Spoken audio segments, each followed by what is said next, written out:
Hey, Ryu. Ryu turned around. They were coming back as usual. She was carrying a shopping bag, walking down the familiar empty street that led home with the blue-gray-haired girl. Seer smiled when Ryu turned to look at her. You fell in love with Bell, didn't you? A thud. The shopping bag she was holding clattered to the stone floor.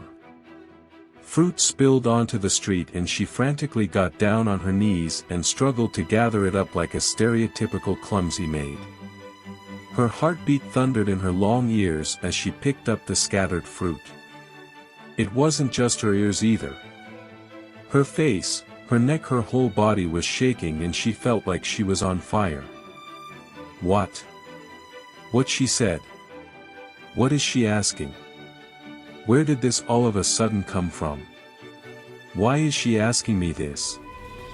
What are you? Her voice had risen to an embarrassingly high pitch, but her young companion paid no attention to it as she helped pick up the scattered fruit. She picked up a red one and handed it to Ryu, who was still struggling to respond. Seer smiled when Ryu turned to look at her.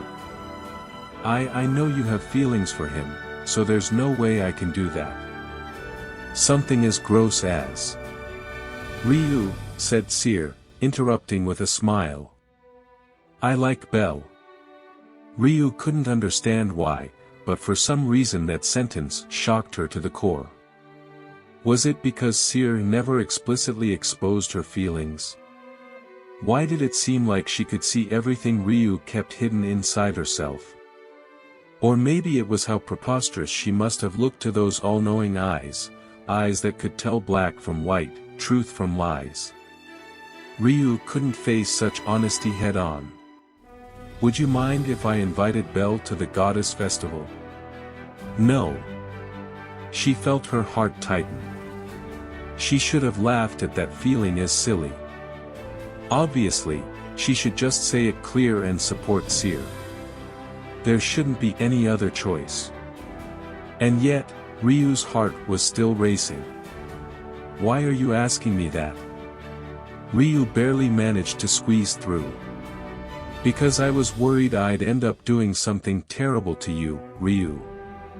Seer chose her words carefully.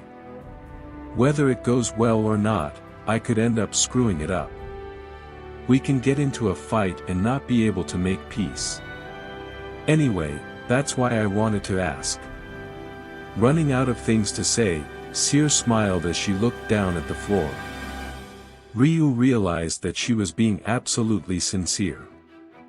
Ryu couldn't face such honesty head-on. Still young by long elf standards, Ryu was little more than a little girl and had no idea how he was supposed to respond. There was no ready answer in her heart. Then she lowered her sky-blue eyes and remembered what was most important. Her bond with the girl before her.